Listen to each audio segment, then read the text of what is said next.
All right, Coffee with Closers live. We are Woohoo! live today, Wednesday, July 28th. And today we have a special guest on the show, one of my absolute favorite people, a personal friend. I'm super grateful to have him here, Mitch Steven. And Mitch is a man of many trades. He is what I like to refer to as the king of owner financing, but he has branched off into some other really, really cool stuff like storage units and all kinds of cool stuff. So I'm really grateful. I'm happy and I'm excited to have Mr. Mitch on the show today, as well as, of course, my co-hosts, Gavin and Don. Mitch, good morning. How are you, my friend? What's going on here? Despite all my technical ineptness, I have made it to this show. I'm trying to do a Facebook Live over here, so if you guys see me kind of looking one way or the other, I'm trying to pay attention to two angles because, I haven't figured all this out yet. You're like a master at this, and that's good. But anyways, so that's all right. We're constantly learning. To my audience too. So yeah, absolutely, man. Well, we're happy to have you here. Mitch, if you don't mind, maybe just for a couple minutes, tell everybody that's watching and listening. Who is Mitch? What have you been up to for the last 20 years in terms of your real estate investing endeavors? Okay, so I'll try to make it as short as possible. Mitch Steven makes B's in high school, plays football. Okay, end of educational story, or so you would think. And then you learn education just doesn't end because formal schooling ends. So I start finding books and tapes and, Dave Delgado and Jack Miller and Carlton Sheets and Robert Allen, Nothing Down. And it takes me about 34 years and a lot of failed businesses to figure out I'm supposed to be in real estate. So at age 34, I'm starting to find my butt with both hands. It took me a long time. And, they didn't teach me anything in school about anything that mattered. So, really. And so, and I didn't have any entrepreneurs in my life. I didn't have any of that stuff. So I'm kind of stumbling my way. By luck, I buy my own condo to live in. And long story short, I sell it and I end up making more money and have in the bank than I ever made. I made in a whole year at my job. I got cash sitting in the bank, and I'm thinking. And this is on a condo. Yeah, efficiency, 1-bedroom condo. Wow. And how long ago is this, Mitch? How long? 1984. I was born in 1984. I wasn't even born. Well, both you guys need to shut up. Shut up. I was 11. Shut up. I'm out of here. That's awesome. I'm 60 years old. So I launched my real estate career at 34. So I buy Nothing Down by Robert Allen, and this crazy son of a gun has the audacity to say that I can get rich in real estate with no money. And I'm thinking, this is perfect, because if you can buy real estate with no money, I can buy the whole freaking town. I mean, all of it. I can buy everything because I'm brokered in hell, which is the way we all started, right? I mean, yep. If you think you need money in this business, then there's your first limiting belief. We got to get rid of that. Yep. It takes me, 7 or 8 years after reading Nothing Down to accidentally do a Nothing Down deal. But then that's when you do a concept that you've been hearing about, that's when you own that concept in your heart. And then once I did the one deal, it was like, bam, I got it. I understand now. I own this concept now. And I went out in 1996. I bought 45 houses from March of 96 to the end of the year. This was a different time. Now, mind you, you could get in the classifieds at 8 a.m, and by 12 noon, you could find you could find a perfectly good deal in 4 hours in the classifieds, no problem. And if you screwed up, you found 2 or 3 and you didn't know how you're going to pay for it. That's crazy. So I don't have any money. I have good credit because I've always had good credit. Even when my businesses failed, part of what took me so long was I would pay everybody back every dime I owed them before I would start the next business. And that cost me a lot of time. I didn't just bankruptcy and go on to the next thing. I paid everybody back always, forever. And it's part of what took me a long time. And so I don't have any money, but see, in 1996 in San Antonio, Texas, properties on the lesser sides of town, east, west, and south of the middle of town, you could pick up for $8,000, $10,000, $13,000, $15,000. I mean, an expensive house was $25,000 to $35,000. That was an expensive house in my book back then. You know, it's a long time ago. And so I learned that you could get credit cards. You know, if you had good credit back then, it was another time. If you had good credit, you just applied for the card and they just sent it to you. Cash advances, everything to the max. And so I learned real quick. I send off for the card, and these things were 0% introductory offer for 6 months, 8 months, 12 months, some of them 18 months, 0% interest.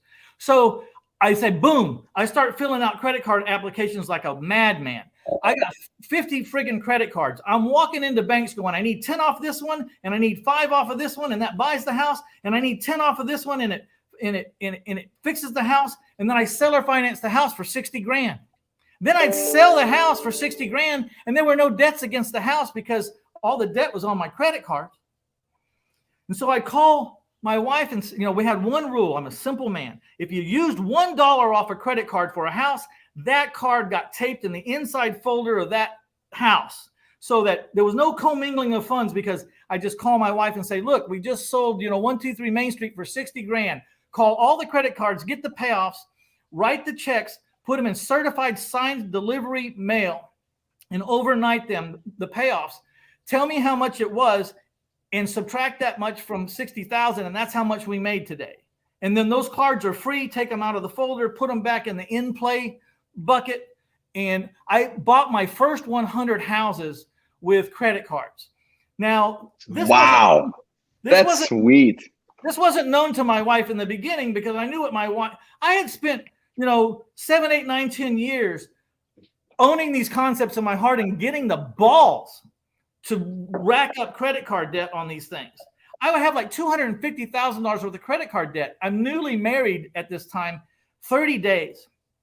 And I'm running to the mailbox at the first of every month to grab all the credit card statements. Like every day I'm hitting the mailbox as fast as I can so she won't see them until one day she finds them. Okay, that's a whole nother story, but that was sort of marriage counseling, and we had to do a whole bunch of stuff. But long story short, she was going to divorce me, and she had her bags packed and was in the car, and she got in the car, and I stepped between the door and the car so she couldn't shut it, and I said, if you'll give me 60 seconds, I didn't know how to talk to women either back then. You're being irrational. Give me 60 seconds.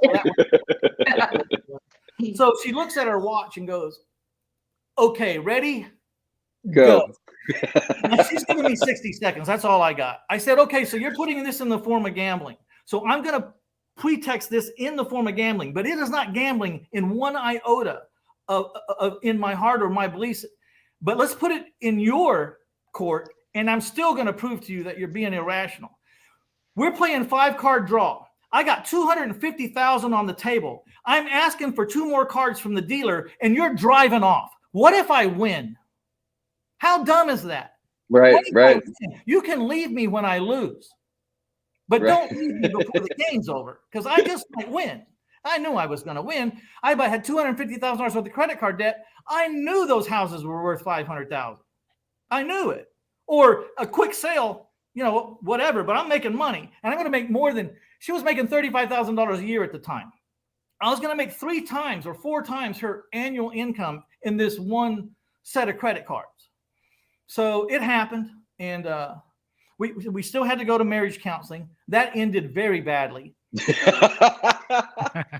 The marriage counselor was named, I don't know what I was supposed to say. I don't care. His name was Dr. Love. You can't make this shit up. His name Dr. Love.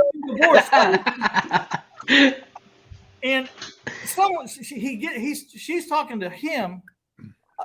She gets to tell her side of the story first. How I've ruined their finances. How I've ran up all this debt. How I'm going to ruin their lives. That I'm a madman. I'm a maniac. She's married a nutbag. Then she asks me. He turns around. It's my time, and I tell him the exact plan. And then I notice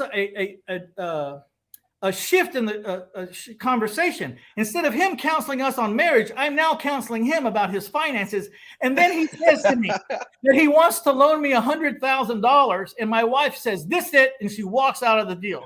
So I chased my wife out of the counselor's office and into the elevator. And I get on the elevator and the doors close, and I said, "I'm really sorry that I'm so screwed up that even the doctors want to give me their money. I don't know what to say to you. I just don't know what to tell you." And I'm trying to keep from laughing, but she's really pissed. She's probably really pissed. Yeah. Anyways. That's good. So okay, fast forward. I have bought a house every 4 to 5 days. I did the math. It was real easy. You go to your storage locker, you pull out every file, you count them, you divide by how many days you've been in the business. I have bought a house every 4 to 5 days for 2.5 decades, almost 100 houses a year. Wow. Their finance, 70% of them. I retail or hotel 27% of them because the people around me need a fat check so they can stay another 6 months. Because I could seller finance those too if I wanted to, because I don't need, my needs are solved. And then I only wholesale about 3%, and that's just the ones I just wish I hadn't even bought in the first place. So I'm doing, and then, so if you think about that, it's 100 transactions a year coming in, which means there's 100 transactions a year going out. And when I used to sell at notes, there was 100 transaction note sales. So there was 300 transactions in 365 days. You take out 52 weekends, which is 102 days. You're talking about, I don't know, 3 or 4 closings a day. Yeah. Okay? They're coming in or going out or selling the note. So the second year I do 65 houses. The third year I do 150 houses. And Laurent, and I tell that to Ron LeGrand one day, standing in his audience of 400 people, who's done more than that? And I stand up and they go, "How many have you done, Mr. Steven?" I said, 150. And he goes, "You're a dumbass." And I'm just standing there in front of 500 people. And then he finally gives me Ron doesn't hold anything back, by the way. But there was a lot of silence. I was turning flush red. I was like, "God, please give me something to say," because I'm standing here like a dumb shit in front of 500 people. And the man's not talking. He just called me a dumbass. I don't know to go up there and whip his ass, or I don't know, leave. The man is dishonest. And then finally he laughs and goes, "And there's a whole bunch of you out there that wish you were as dumb as him." Now, what I want to suggest to you, Mr. Steven, is that you do half as many houses, make twice as much, and get a freaking life. I went home and thought about that and said, "Yeah, he's right." Because I had so much money. Well, hold on, back up. What did he say to you? He said to the audience, he laughed, finally broke the silence. I was like, "Thank God." He said, "There's a lot of people, most of you out there wish you were as dumb as this man, but may I suggest to you, Mr. Steven, do half as many deals, make twice as much, and get a life." Because he was right. Wow. That's powerful. Yeah. And I thought about it over the next week, and he was right. I didn't like it, old codger bastard guy, but he's my friend now. We talk all the time, but so sure. At the time I didn't know him though. And he, he had pushed me pretty hard in front of that audience. And so, because I had so much money going out the back door, because I wasn't a good businessman. I wasn't good at monitoring everything. That I was making a lot of money coming in, but a lot of it was going out the back door because I couldn't handle it, right. Procedures or anything. And so today, I take all the money I make from flips and from temporary cash flow, which is seller financing, when people owe me payments for 30 years. I sell my notes on 30-year fixed mortgages, 10%, whatever Dodd-Frank will allow at the time. And there's no balloons. I am a mortgage company. When the payment comes in, it's my money. If the air conditioner breaks, don't call me. I'm the place you make your payment on your house. So that money sticks when it hits. I don't get calls for toilets, and that's why it became my strategy of choice, because I hated being a landlord. I hated dealing with the tenant mindset. Tenants move into houses, tear them down, and move out. Buyers give a lump sum of money, 10, 15, 20,000, stay and fix the house up. They make improvements. They put in pools, car porches, patios. They paint. They put in new windows. They make my collateral worth more, and they stay for years. And then when they finally do leave,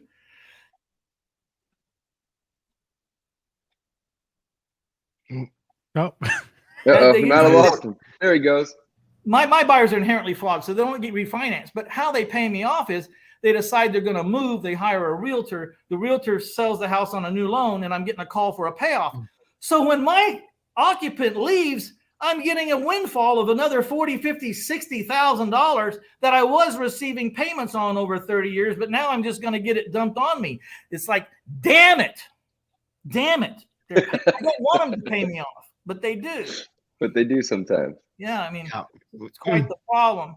So I took the money that I made, because the problem with most industries, especially wholesaling, flipping, even seller finance notes, although there's a lot bigger cushion, is it's a job and you have to keep doing it over and over again. So I had to take all this one-time cash and temporary cash, and I had to put it into a forever cash stream. Something that if I bought enough of this forever strategy, which I would own forever, which would be some form of rental probably, I could work myself out of a job. So I started buying storages.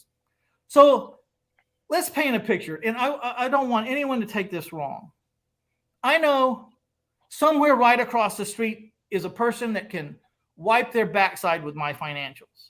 I know that somewhere right across the street or down the road, not too far, is a guy doing 500 deals a month or a day or a minute or whatever. I know this.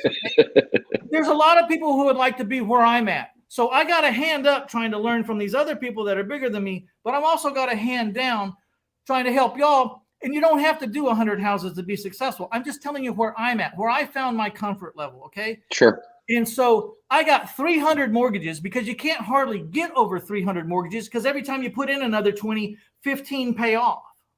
Got it. You can't. Right. I'm trying to get to 500, but I can't so far, or I don't want to put any more effort in than I'm putting. And Sure. So I'm stuck around 300. I average $500 a month positive cash flow on 300 mortgages, of which I get no repair phone calls from. Plus, I picked up 10 or 15% to make it happen. I'm borrowing 100% of my purchase and rehab from private lenders. So when I get a $20,000 down payment, that's my money. It's in my bank account. That's what I make my car payment with if I had one. That's what I make my house payment with if I had one. When I had one, you know, and so I'm getting paid like $1 million to create 500 a month on 300 houses. Do the math. How much is that a month? It's $150,000 a month. Okay. Now my office cost me about $27,000 to run. So how many of y'all out there could live off $1 million and $130,000 a month positive cash flow? Okay. Then I took the money I was making. I went and bought storages. I got 1,300 doors. 1,300? In 14 locations right around the lake where I live. I am canyonlakestorage.com. Look it up. I got 1,300 doors. They all owe me $100 a month. I started that business in 1991, and I don't have any debt on that business anymore either, unless I want to temporarily for something else. Storages are a great place to go and say, look, I need $2 million on this $4 million facility for about 15 minutes. Give it to me. You know, so, you know, by the way, that's what you buy ranches with and subdivide. That's, you know, it's all just keeps going, you know. So that's $130,000 a month coming in from that business. Now I don't get to keep the whole 130 because I got taxes and property taxes and lawn maintenance and light bills and water bills and, you know, broken gates. But I get to keep a lot of that too. So that's where I'm at today. And you know, maybe I can help someone. The biggest thing I do want to say though is it all started out with one house and one limiting belief being broken. The one limiting That's right. That I didn't need my money to do this. So let's That's talk right. about it. You don't have any money. What are you doing? You're a professional friggin' deal maker. You doesn't cost a lot to go make a deal, a couple of sheets of paper. You have to be a professional deal finder, and you have to be a professional contract writer upper. You know, if it's not a word, it writer upper. You're right. And you might want to study some negotiation, because the better you are at that, the better your contracts will be. So when you get this contract and you're controlling this property for 30 days, 45 days, you got it tied up. It can't move. No one can do anything with it because you got it tied up at this really low price. It's worth this much, and you got it under contract for this much. This thing is worth money. $20,000, $50,000, $100,000 profit. All you do is you walk around town with that contract over your head. You use your mouth as a megaphone and your legs to get around town, and you scream at the top of your lungs, I got $100,000 profit locked up here for the next 45 days. Who wants half? Bring the money. Yeah. So for the first part of your career, you'll make half of a lot of money, which is better than 100% of zero. And then soon you'll work your way out, and you'll learn that the more reputation and the more confidence you get, you can quit giving up half, and you can start just borrowing money at 8 or 9 or 10%. I mean, the most expensive partner you'll ever have is a money partner. They're going to take half your deal or whatever, usually, you know. Sure. I started but that the way. reason you would want a money partner, if you get a money partner that's a doctor, you know, good for you, but not as good as you could do. You need to get a money partner like David Dodge, because now you're not only going to get the money, but David Dodge ain't going to let you screw up. And then you're going to learn a lot from David Dodge, and you're going to be getting paid to learn from David Dodge from a deal that you found. And how you keep David Dodge as your coach is you keep bringing him deals.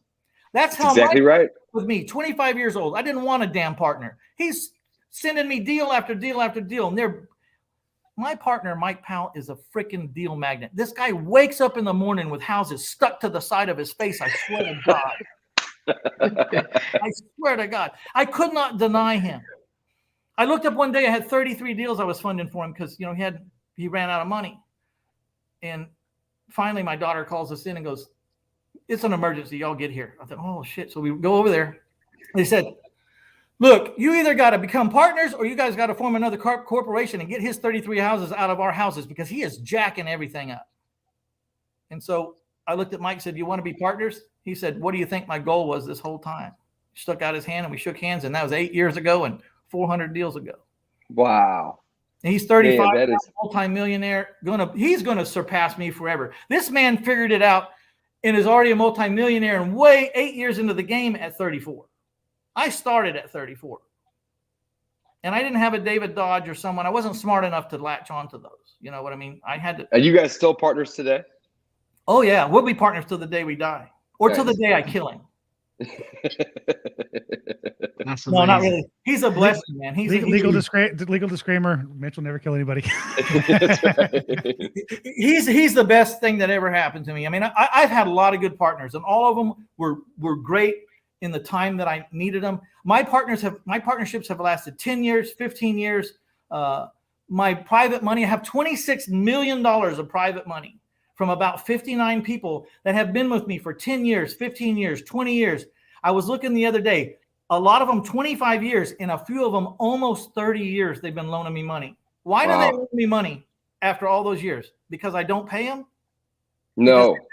Because I renegotiate on them? No. Because I make my problems their problems? Nope. I got houses burned down. They don't even know. It's none of They their don't even know.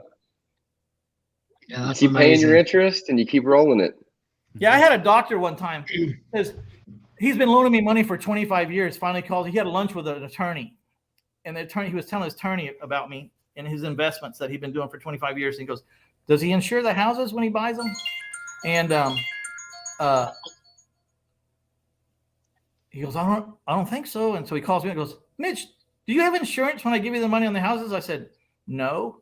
He says, you don't insure the houses when you buy them with my money? I said, no. I said, unoccupied owner insurance is like $1,200. And then I'm only going to have the house for like a month and then go into the insurance company and fighting for that, whatever they're going to give you back plus the penalty. So for $700, I'm going to pay $700 for 30 days. And then I'm going to have to go fight them to get my other $700. It's not even worth it. I just self-insure myself. You know, now when you're young, don't self-insure yourself. Buy the insurance. But when you get to a point where you can stroke $100,000 check or cover if a house burns down or year, then you do that. So caution. Sure. So he says, well, what happens if a house burns down? I said, one of your houses already burned down. And he's like, which one? This has already happened. Calm down, Doc. I said, it was like 10 years ago. He said, I had a house burned down. It wasn't insured 10 years ago and you didn't tell me? I said, no. He goes, why didn't you tell me? I said, because it's none of your freaking business. Yeah, I love it. Yeah. You got it. He got his money back. He didn't. I said, I do remember it was know. $38,000 and it burnt down.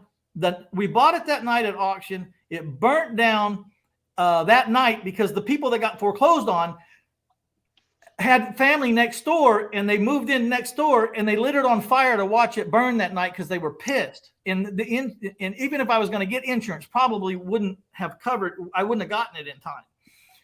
He goes, so you lost $38,000. I said, no, the lot was worth 25. I owner financed it and I lost $13,000. He goes, and so why didn't you call me? I said, and give you anxiety over something you had nothing to worry about. You got paid. That's all. That's what you're in it for, is to get paid. You didn't not to hear all this crap, Right. Because I could call you every day if you want me to.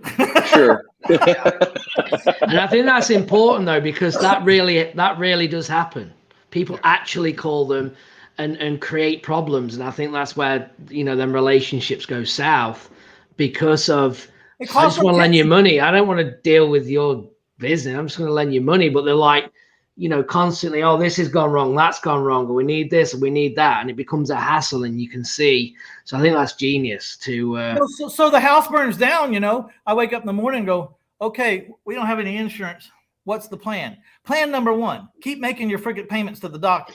Plan number 2, let's go figure out what we can salvage out of this. Is it a complete burn down or what? Well, it was. Okay, so what's it going to take to scrape deal? What's the land worth? We start putting together things. It says, okay, I'm going to seller finance it for $25,000. A couple of months go by. I'm still making the payments, getting it straightened out. Sold the lot. I'm upside down.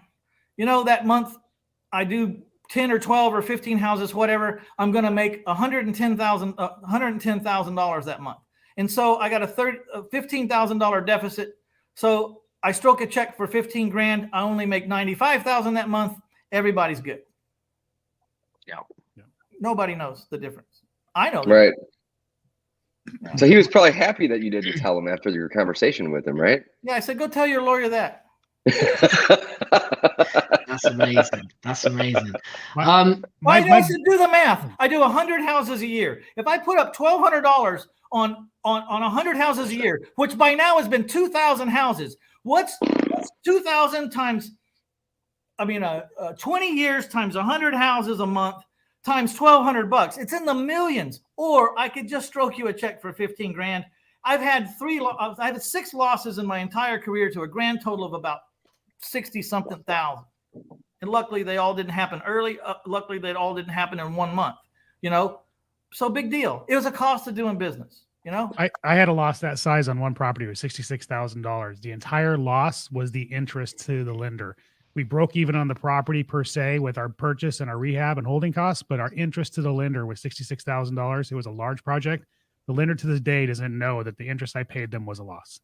Right. They still lend to me. Yeah, and they'll probably still be your lender if you call them. Yeah, right? and we paid them. We never said a word. We can come back if we still have our lenders. If we lose our lenders, it's hard to come back. When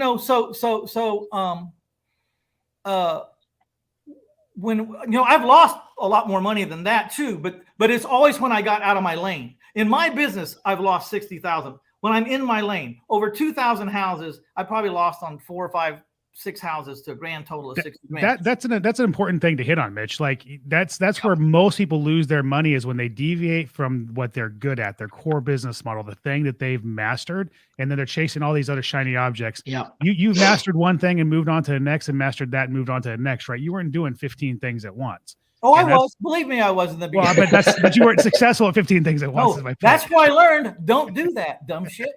Right.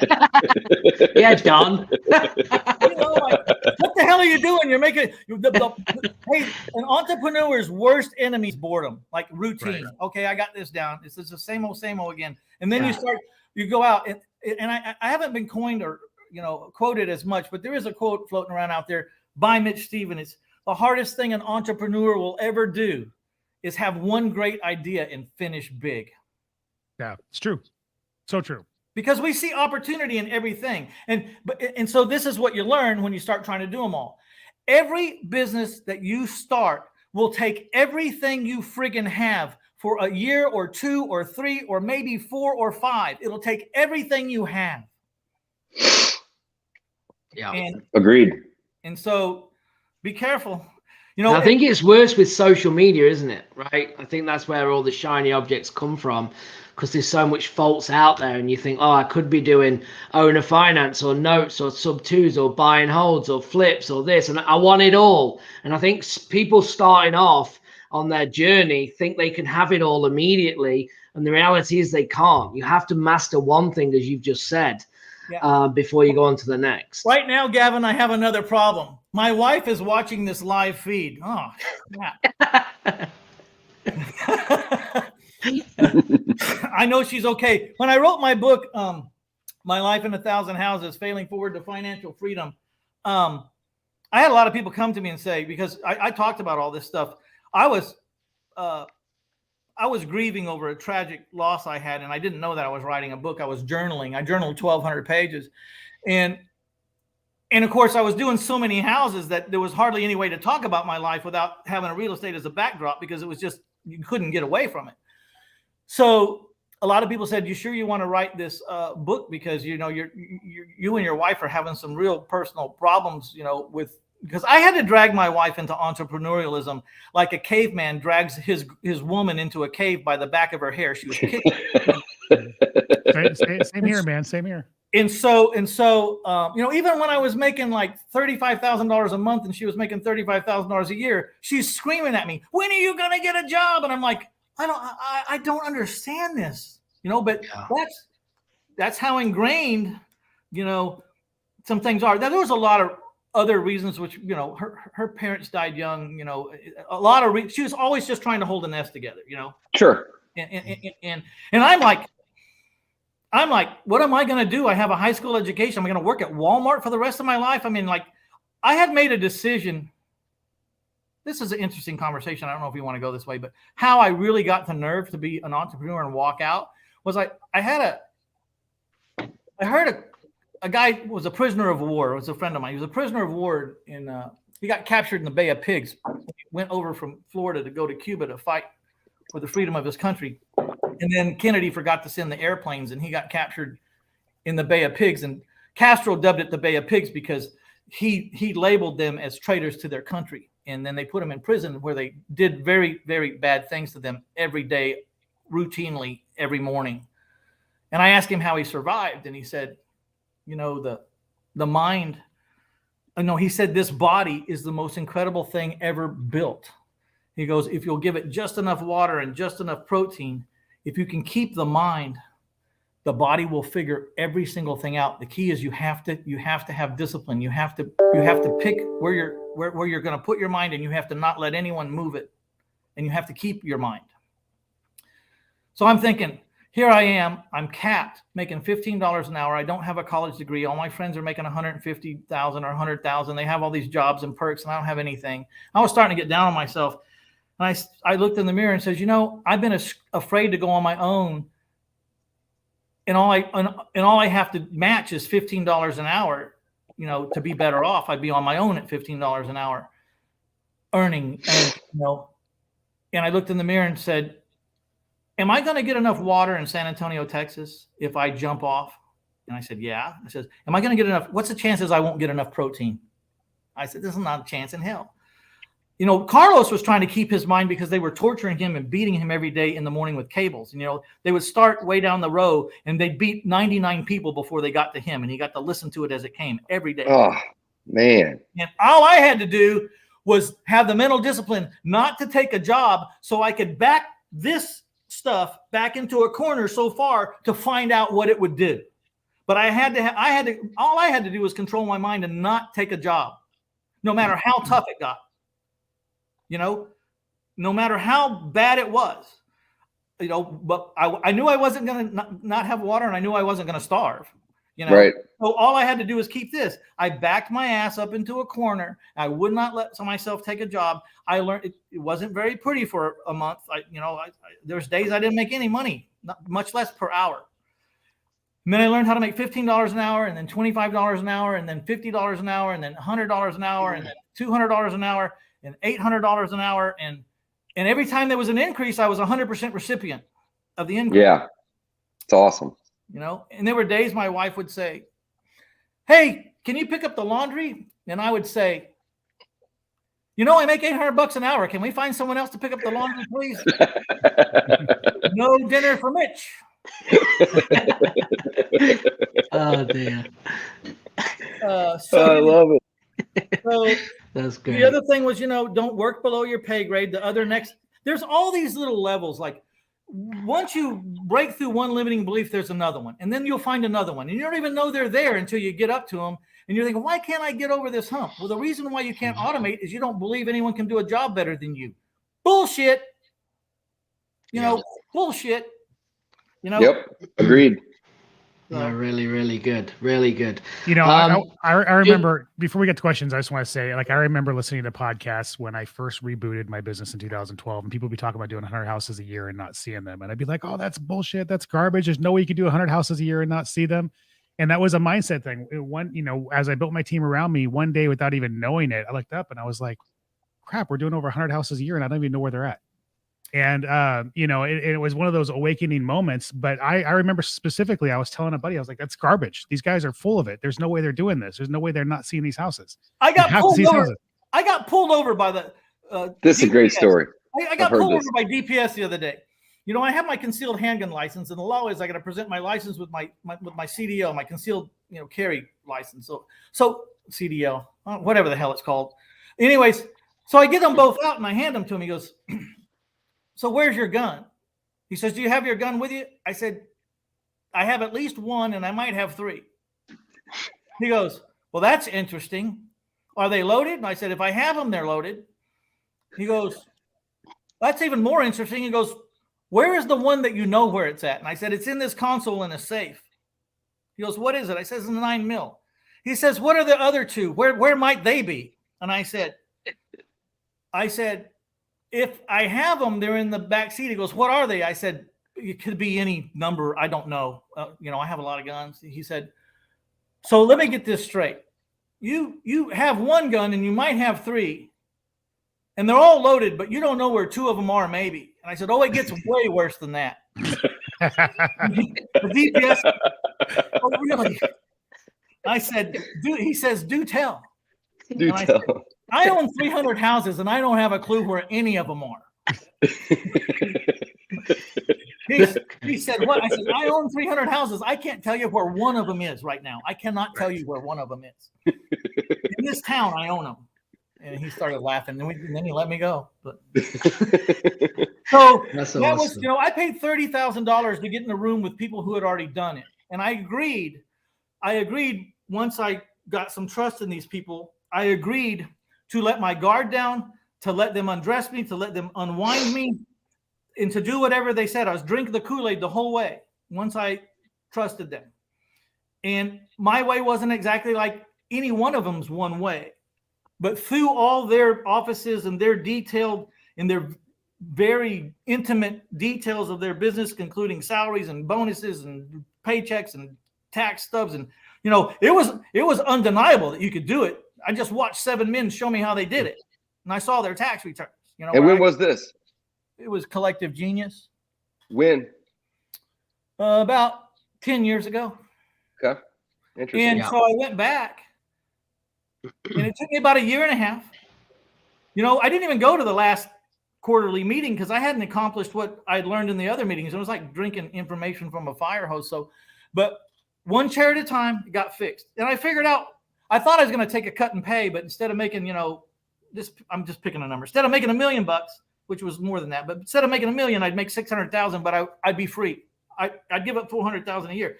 Turns out I make way more money than I ever did because I got these people sitting in the chairs. And the reason why, Mitch Stephen is better than this person in this chair doing that job. But I got all the chairs to do, so I'm no good. I'm not as good as that one guy who sits there that only has one thing to do. Right. I'm better than him, but he does better than me because he's focused.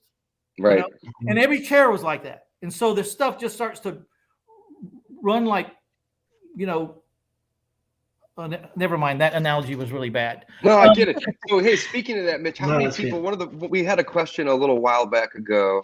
Let me find it here, and it was basically somebody asking about the size of your team.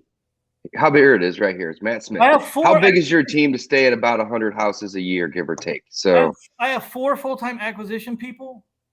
Mike runs them. My partner, Mike Powell, runs that. I have 2 salespeople, and those 6 people all work upon success. I don't pay them till the money hits the table. Now, the acquisition guys, I pay when the money hits the table, but it's from my private lenders. I borrow the money from my private lenders, and it includes whatever I owe them in the deal. got it. That's awesome. I'm not paying with my money. I'm paying with other people's money. But when I call and say I need $100,000 for this house, it covers my sales guys. My acquisition guys. When the sales guys get down payments, they get paid out of the down payment. So that's real easy. There's real cash on the table right there. They get paid when that happens. So, and are you doing percentages on that, Mitch? Is it a standard percentage, or does it depend on the deal? On the sales, it's a standard percentage, but I always reserve the right to hand a bonus, and I never tie the bonus to anything said. I know what the triggers are, but I don't tell them, because then they'll expect, they'll put that trigger into their thought process. Mine's just like, you did really good this month. Here's $2,000. I know the reason why I'm giving him the extra $2,000 is he offloaded a problem house for me for a lot of money, or we hit a home run on a down payment somewhere. But I don't. Man, I love it. Yeah, that's awesome. Acquisition guys are a little bit different too, because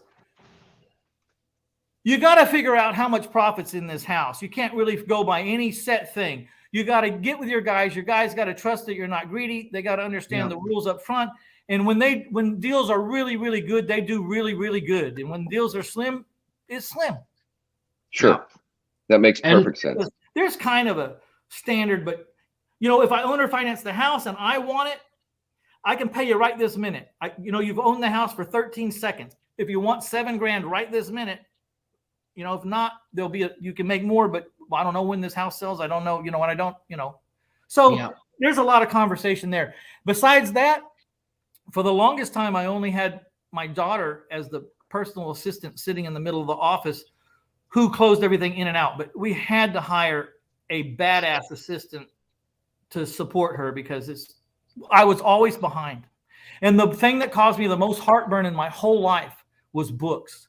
I just recently, believe me, spent $250,000. They went back 5 years. They finally got me tied back to every penny. They went through every file. They would not let me fudge one thing. It pissed me off. Like, who cares? It's $1.50. Put it on that house. No. Which house is it? I'm like, geez.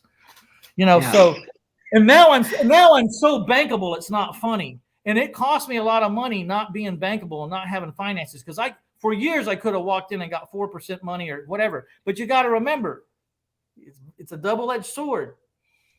Banking money, you got to sign on the dotted line. I mean, when you sign for a bank and guarantee that note, you're guaranteeing world catastrophe, nuclear bombs from Kim Jong dumbass, meteorites, everything that you have no control over. Like, yeah, I'm gonna take care of that. If it happens, I'll be fine. Yeah, bullshit. So when you get private money, non-recourse collateral only, which I have 26 million on the street right now, it's like I have 2 rights every day. I look at my private lenders and I tell them I got 2 rights every day if you make this loan on this house. 1 lender, 1 borrower, 1 piece of collateral, first lien. You either get paid, or I have the right to pay as agreed, or I have the right to walk this deed over to you and we're done.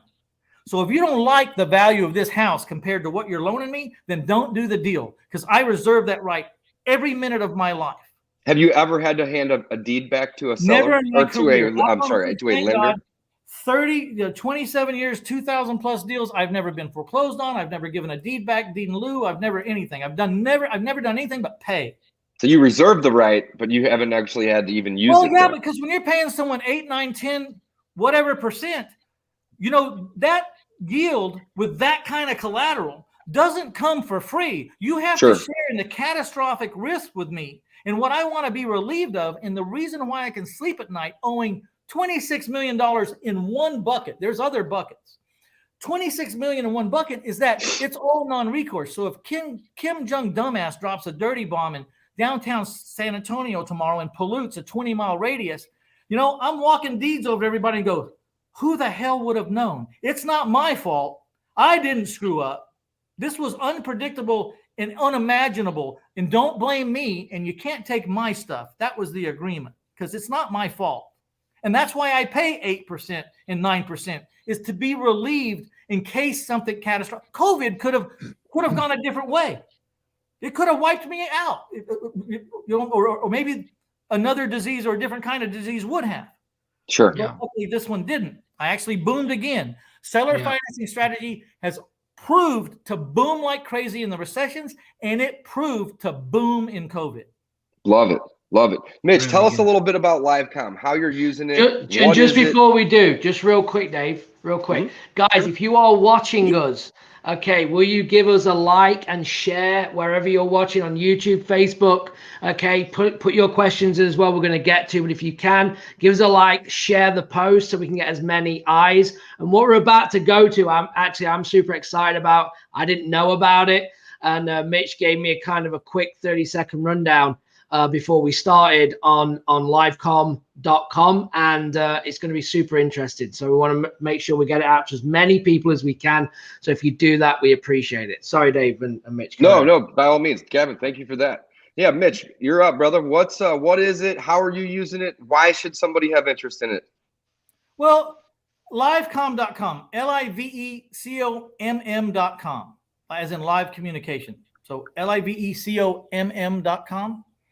I'm also going to hand out a phone number here in a second. So if you get a pencil and paper, because I'm going to show you how LiveCom works in real life. All you have to do is dial or text this number. Cool. And so I got 15 houses around town that I'm trying to sell with owner financing, right?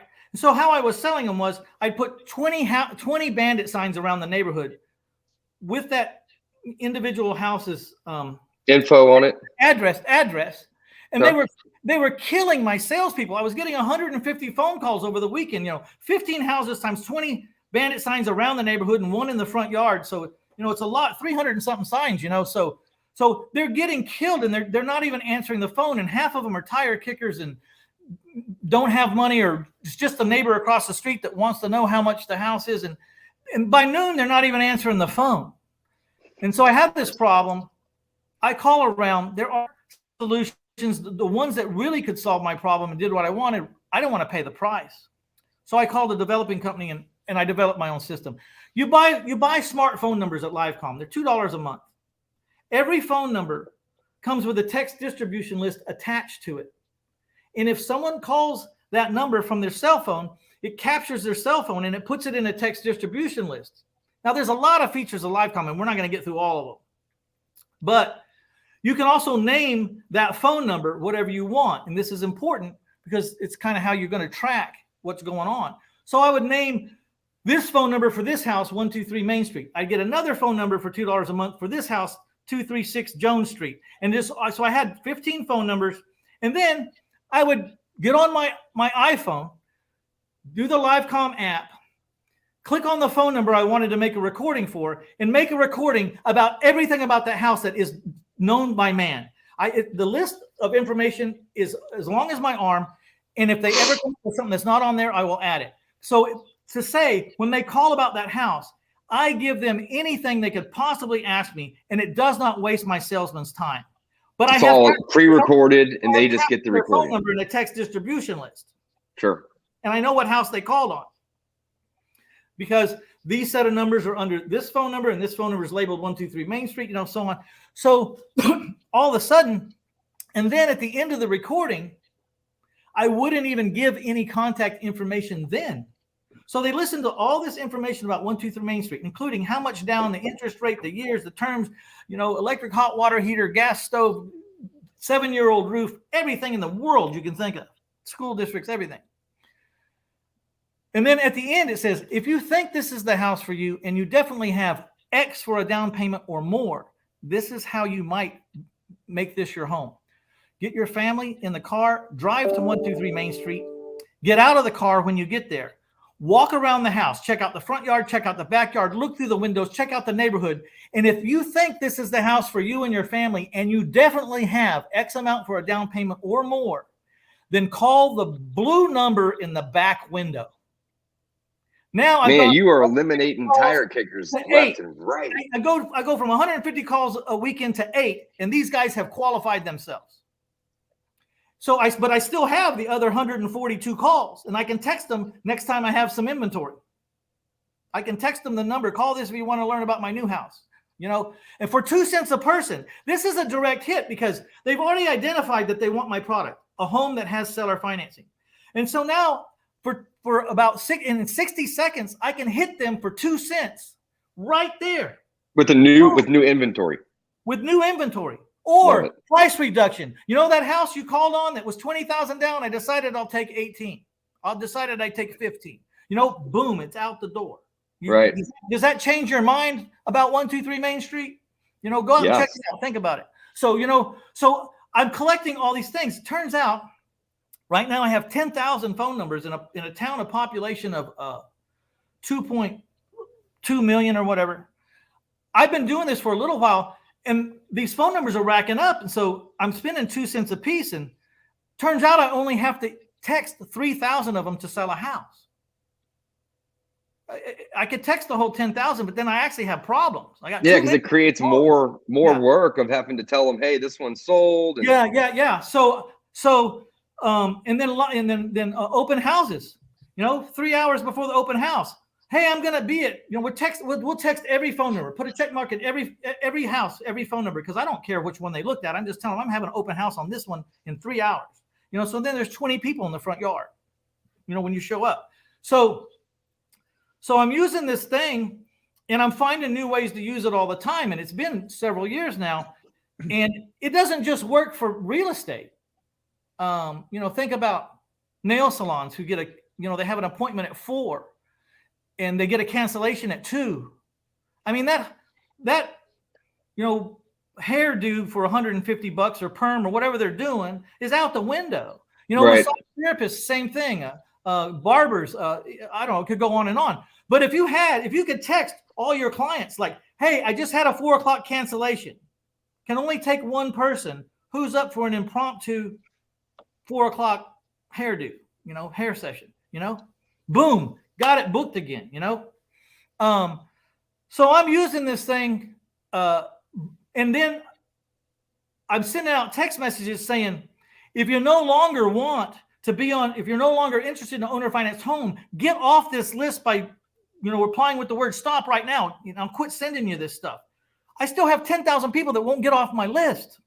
So then I start driving them to my Facebook market page, which is a free page, right? Where we have the videos, and we start training them how to buy my houses. To buy my house, you have to have check stubs. I have to prove that you can afford this payment. So this is what I need. You will give me a $2,000 non-refundable deposit if you're approved. If you're disapproved, you will get, but you will put up $2,000 of your down payment, non-refundable, if you decide you want to apply for the house.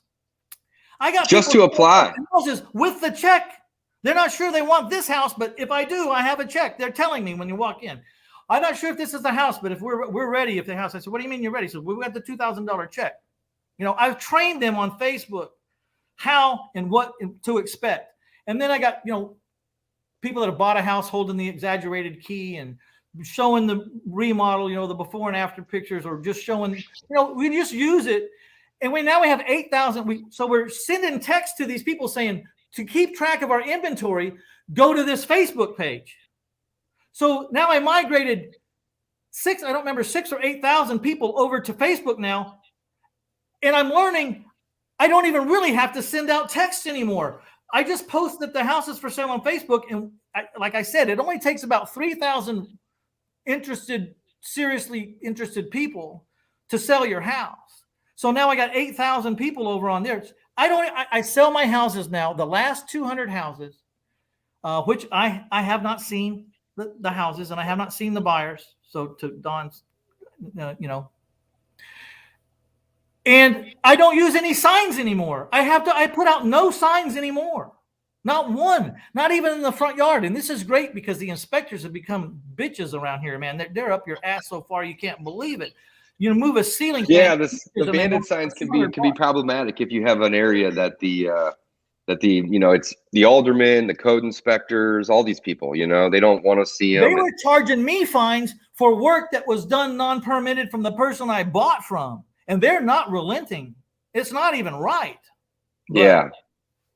Wow. So anyway, so let me get.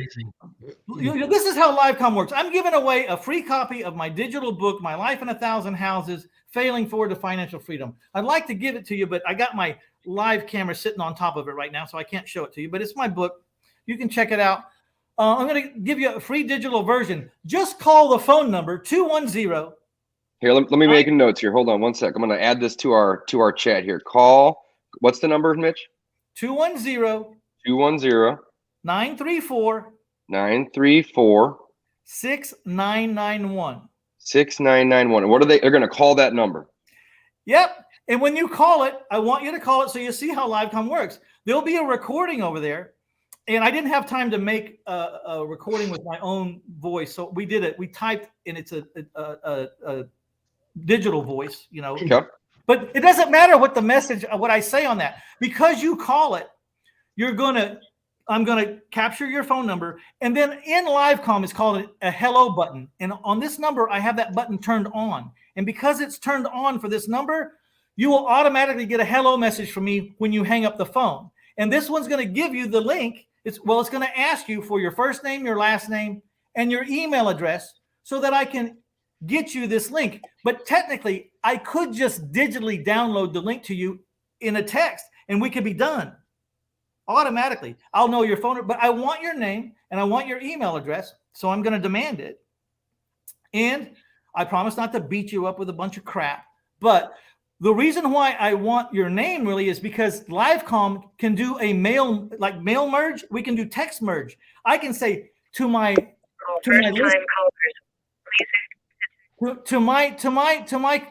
motivated sellers, I could send out a text to all of them, and it would start with their first name, and then I can change variables, and it would say, "Hey, Mr. Smith, are you still interested in selling your house on variable 123 Main Street?" I could send out 1,000 of those in a click of a button. It would be personal with their name and the property that I'm interested in. Okay. Yeah.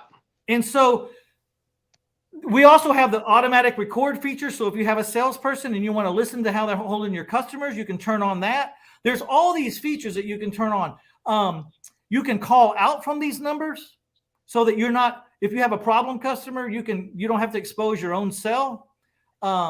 There is a list of features this long, and I don't really want to go into that. Maybe we can one day just have a PowerPoint presentation on just the features and go through.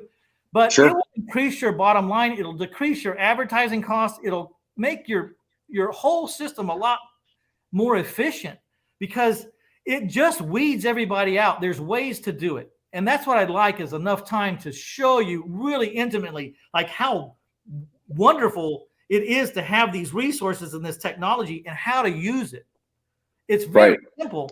And okay, so LiveCom costs $29 a month and 2 cents per second or 2 cents per minute if there's a recording. It's pennies for the amount of money that you make with these things. When I send out a text and everything combined for this house on LiveCom, I spent $120 and I'm making $25,000. It's like a non-issue. The classified cost more than this when we used to have to pay for the classifieds. You know what I mean? And I'm really high on LiveCom, LiveCom.com. You can also text 210-934-6991. Text the word Dodge to it, and the same thing will happen. You will get a hello message in a few minutes with asking for your first and last name and your email address, and we'll get you the free digital download of my 400-page book that's basically about, you got it, automatically. So imagine people are calling about your house. You could have the hello button turned on, and you could be driving them to your Facebook page. To keep track of my inventory, go here, go here, go here. You know what I mean? It's Love automatic. it. They just move to your Facebook page silently while you're sleeping. That's the things I want to talk about. There's this little minutia that just changes everything. And so, again, 210-934-6991, and try it out. And if anyone ever wants a free consultation, say like you're not in the real estate business or you're thinking about it, Call me, 210-669-4020. I'll talk to you about how we can use it for your business. I actually like trying to figure out how it fits into your business. I mean, I love it. It's like some people do word puzzles or whatever, I like to figure out how to market, for people with this. Yeah, I love it, man. Marketing is the name of the game. It's the lifeblood of our business. And it's this year is no matter what you do. any business. If Not even the real estate business. If you're any married, business. You're marketing your ass off every day. Yeah. That's awesome. Awesome. I love it. Well, hey, I didn't leave any time for anyone to talk or ask questions. We got questions? Yeah, we do have a couple questions, Mitch. And I appreciate you coming on, man. Super grateful to have you. Livecom is awesome. Guys, check it out. livecomm.com. You can call or text to check it out, just see how it works. 210-934-6991. You can call it or you can text it. It's going to capture people's phone numbers. So what Mitch is doing is amazing. He is eliminating efforts from his team and himself, as well as increasing efficiency with this, right? So what he's doing is he is creating a number per property. And I'm sure that once a property sells, you can reuse the number anyway, right? So you don't need thousands of numbers. I don't even take the phone numbers out of the list. I just rename it. I don't care what house. Yeah, just rename the number, right? Yeah. So when people call in, they're getting all the information about it. But what I think is amazing and genius is he's basically saying, go check it out.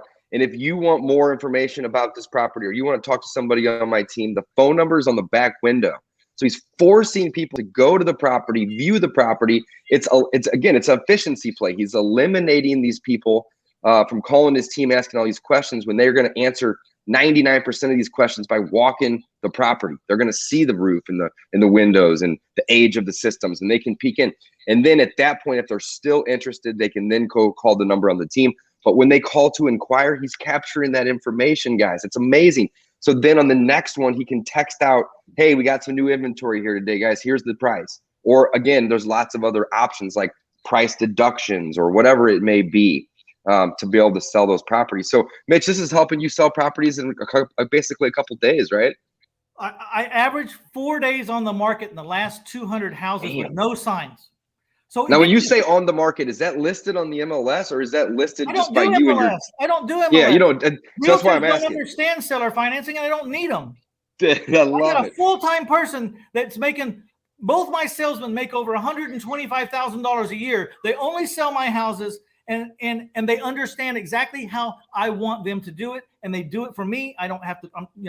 I train them how to sell for me, and they pay for themselves. Because if I want 10% down and they're getting 3%, then they got to get 13%. Right. Yeah. And I inflate my price 3% because I'm seller financing because I don't have to have an appraisal because I am the underwriter. So, it's a free salesman really because I just increased my price $3,000 or whatever the commission would be. So think about this. A recorded message is when you have a sign that says call for free recorded message and there's a phone number, a Livecom number, it's unconfrontational. That's how they perceive it. Oh, I'm not going to talk to a real person. It's just a recording. Would someone call you at midnight if they were half drunk from the bowling alley smoking a cigarette at their dining room table? If they saw your postcard, do you think they're going to call your office or do you think they might call a pre-recorded message? Call for pre-recorded message or free recorded message. You might get that guy. They think it's unconfrontational because it's just a recorded message. But little do they know, I just got your phone number and you will be confronted tomorrow. So, private lenders, call about how to earn 10% on your money. Private lenders, call me. Free recorded message. They call from anywhere in the world because it depends on where I place my ad or where my bandit signs are or anywhere. They call. They think that I know who they are. They just expose themselves. I don't know this man's name and I don't know who he is. And get this, if I name this number private lender magazine ad, then I can turn on an instant call connect button for that phone number. And when they start listening to the recording, I get a text that says someone from the private lender magazine is calling and listening to your recording right now. It poses the question, do you want to call him? There's a man that is thinking about loaning money, listening to my recording right now. I don't know who he is, but here's his phone number right here. That's cool. I say, okay, I know that recording's 4 minutes long. I'm going to give him about 4 or 5 minutes. He's going to hang up. I'm going to call him and say, hey, this is Mitch Stephen, man. You just listened to my recording. I'd like to introduce myself. Is there anything you would like to know? Or yeah, got any questions? Yeah. May I ask who you are? You got any questions? It's changing everything. You just have to know how to use it. And I know how to use it in this industry. I know how to I think I can help you figure out how to use it in your industry, whatever it is. Sure. That's amazing. You're using this to market your deals. You're using it to find private lenders so you can then go buy more deals. Love it. This is cool, motivated man. sellers. Those cash for houses sign? I buy houses, cash signs. But free recorded message. That's the only number on it. They think that you're not going to, they haven't figured it out yet. 99.9% of the people. Right. Yeah. That speed, though, is huge as well. Being able to see that they're listening to that message and then contacting them immediately is huge in terms of that building relationship, especially with lenders. Like, this guy is on it. Like, that's not, you're not calling 4 days later, for instance. No. And the problem with calling 4 days later is you don't even know who you're asking for. You don't know what phone, maybe it was their daughter's phone. I mean, they're not going to remember calling the number. You got to call them right when they're engaged. And here's the other thing. When you have that instant call connect turned on, not only do you get a text that someone's listening from the phone and here's their phone number, but when they finish listening to the recording, it says to them, if you'd like to speak to a live representative, don't hang up and you'll be connected. So the caller has a chance to connect and the salesperson has. Man, that's a great feature. Well, these are just got to have somebody on your team ready to go, but that's easy. I know there's competitors out there that mass texting is not like the most, it's not an original idea, but it's how you set it up to function that is completely original. Take this. Yes. I'm fixing in 30 days to launch, the chat box that you have on your website. You'll now be able to forward it to your text. So you can answer your chat box stuff from your cell phone, wherever you're at. You don't have to be on your computer on your website to answer the chat box. We're going to be able to forward your chat box to your text on your phone. So you can be anywhere chatting with somebody on your website and you're doing it from your cell phone? You don't have to be in front of your website. Man, I'm in. That's cool. I like that. I don't like to talk about things in the future, but I'm excited about it because, they take a little time. But we're also going to have automatic voice drop where you can send a voice message to 1,000 people. Now, but you have to know how to use that. And I'm training people how to use it. All these features I'm training people how to. If they look up livecom.com on YouTube, I'm selling every feature and what to do with it and how to do it. Livecom.com. Don't forget, it's double M, LIVECOMM.com. You check out my YouTube channel. I'm taking every feature and teaching you how I use it in my business. Love it. But how you would use a live voice drop is you have to do a physical thing. Like you have to mail them something physical in the mail, or you have to send them an email, or you have to do something because you cannot personalize a voice drop. Right. Yet. So yep. You got to be very generic. So what I do is, here's an example, and then you can figure out however you want to use it. You send a hard copy of the contract into the mail to 100 top prospects with an offer. Then, right when you drop it in the mail, you wait a day or 2 or 3, and then you drop the voice drop. Hey, this is Mitch. I sent out a contract in the mail. You should have been getting it about Monday, maybe Tuesday at the latest. Did you get it? Call me back when you got it. Okay. Now, since it's tied to a real live event, that was a personal phone call. You see what I'm saying? Like it. They're going to say, yeah, I did get it. It's not even going to cross their mind that that's a mass text. I didn't use their name. I couldn't refer to the property. There was no variable. There's no uniqueness, basically. Right. There was no variables I could do. Like in text, we can do variables. Right. You can merge them in and stuff like that. Yep. Yeah, so that's how you would use a voice drop system. And that's coming pretty soon. I love it. I could talk to you for days. Maybe you got all kinds of cool stuff on there. No, that's amazing. I think the other point is as well, is that because I know people are probably thinking the legality, right? But people are actually opting in to get this information as well, which is huge. Because once they've opted in, you can then drop messages and do all these things because they're actually opting in, giving you the information that you asked us for, the name, the email, the contact number. So then you're basically opting in to then be marketed to. Well, and there's also things that you need to, that you don't know that we've done in the background. Like if you can only send out about 250 text messages a day without getting flagged by your phone company. Right. You only send out 200 per phone number. So if you want to get 1,000 texts out right now, then we'll rent you these phone numbers like $10 for 10 phone numbers, and they'll get just 200 per phone number. If you don't care if the 1,000 goes out over 10 days, then we'll dribble them out as much as 200 a day till they're out. But we're protecting you against stuff. Of course, there's always a text stop to end on everything, and we always, you don't want to get in trouble with that kind of stuff. But people that are looking for owner financed houses are very amicable. They don't complain a lot. They want help.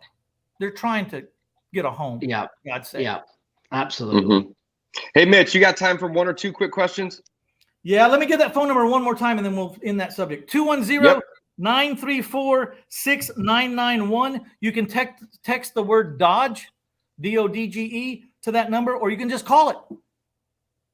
Call it, text it, love it. I'll get you 210-934-6991, guys. Call it, text it, to learn how it works. And Mitch, you did a great job of explaining it. It sounds like not only are you adding new features, but there's like just a crazy boatload of features over there.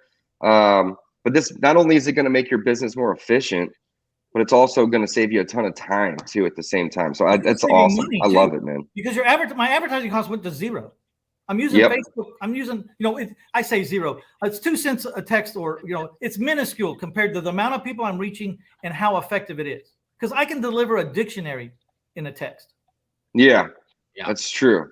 Cool. All right, couple quick ones. With owner financing, what's the end plan?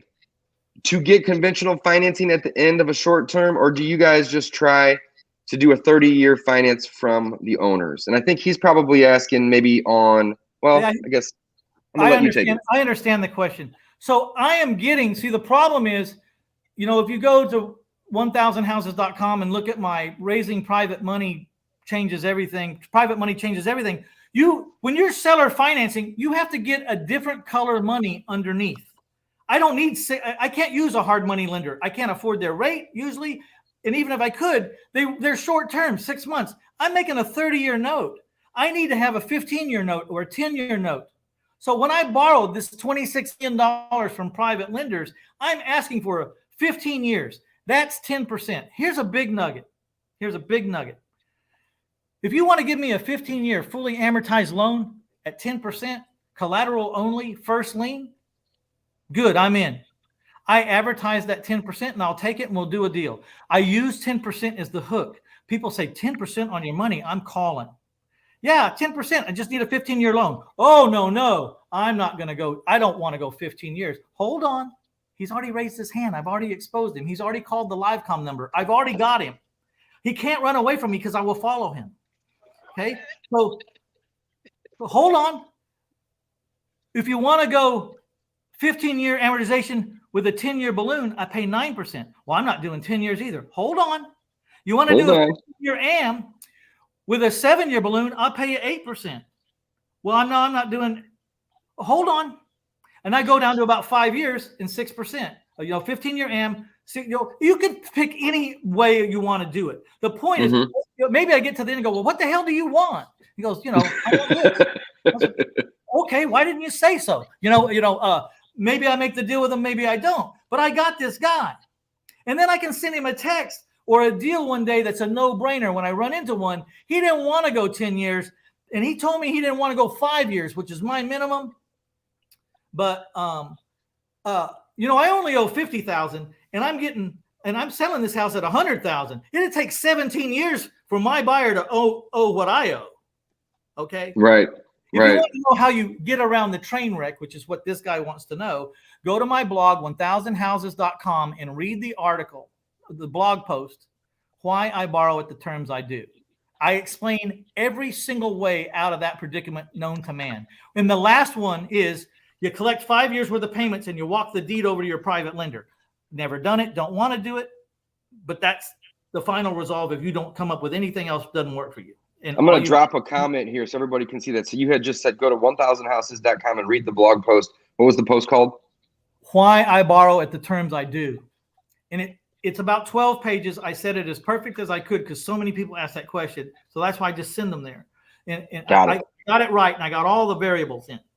Nice. I just dropped that comment in. So this is syndicated out to Gavin, myself, Don's personal Facebook pages, our YouTubes, and then we also have a Facebook group, Coffee with Closers Live. And I don't even know if that's even working on this one. I was having some technology issues this morning here. But regardless, anybody that's watching this right now will see that comment. So yeah, guys, head on over 1000houses.com. Mitch has got all kinds of cool stuff. If you weren't here in the beginning of this live stream when I introduced Mitch, I mean, he's literally like one of my favorite people on the planet. I look up to Mitch. I inspire to be like Mitch. He's got all kinds of great resources. He's the author of like 4 books now, I think. I got the 4th one coming out. 4th one's coming. I mean, guys, he is a wealth of knowledge. As you can tell from the last hour and 15 minutes, he loves to give. He loves to help. Mitch, I can't thank you enough for your time today. I know I'm speaking for both, myself, Gavin, and Don here, but we are incredibly grateful to have you. We're incredibly grateful to know you. And we would love to do this again with you soon, man. But again, just thank you so much for your time today. Really, really good. Guys, head on over to 1000houses.com. Call and or text. I'm going to put this on the screen here again. Call and or text. Text the 210-934-6991 to learn more about LiveCom, and or go direct to the website, which I'll put that up on the screen here as well. Once I can find the thing, here it is. LiveCom with 2Ms.com to learn more.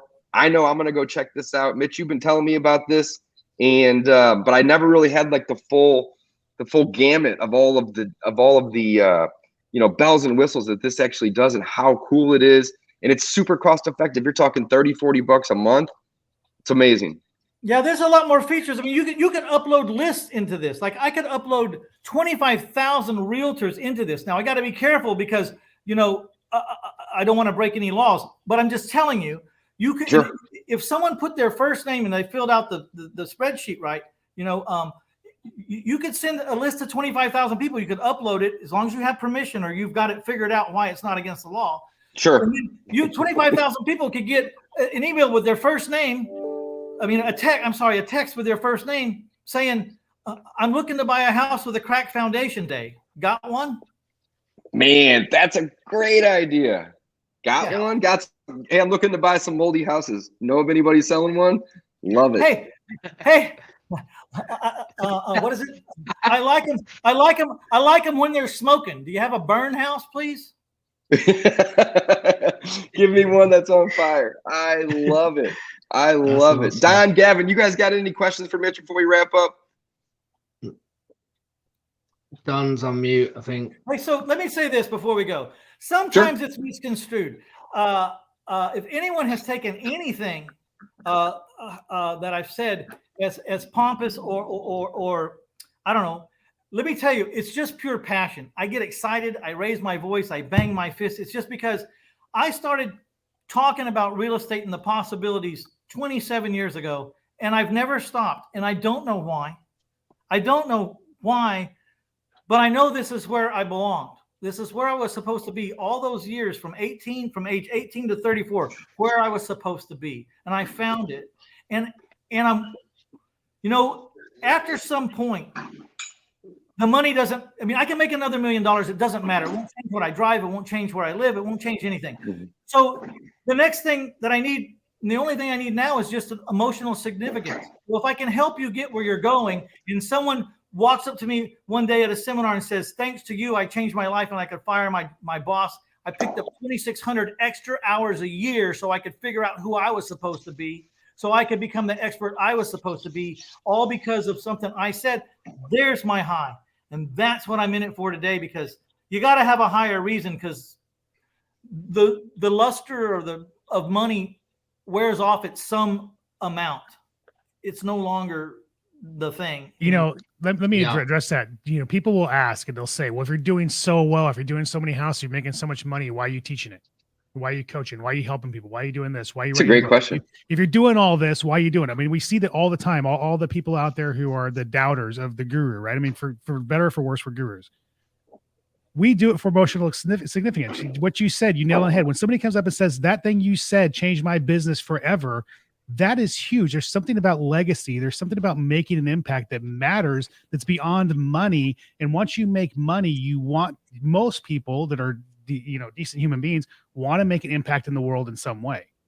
And that's why you do what you do, right, Mitch? I mean, that's the reason. It's about the connections and the people and the relationships and the lives you can change, because you got out of the matrix. You took the right pill and you got out of the matrix, and now you want to show everybody else the way. And that's why you do it, even though you're successful, because it's for a bigger reason. I just want to hammer that into anybody who's even doubting for 1 second.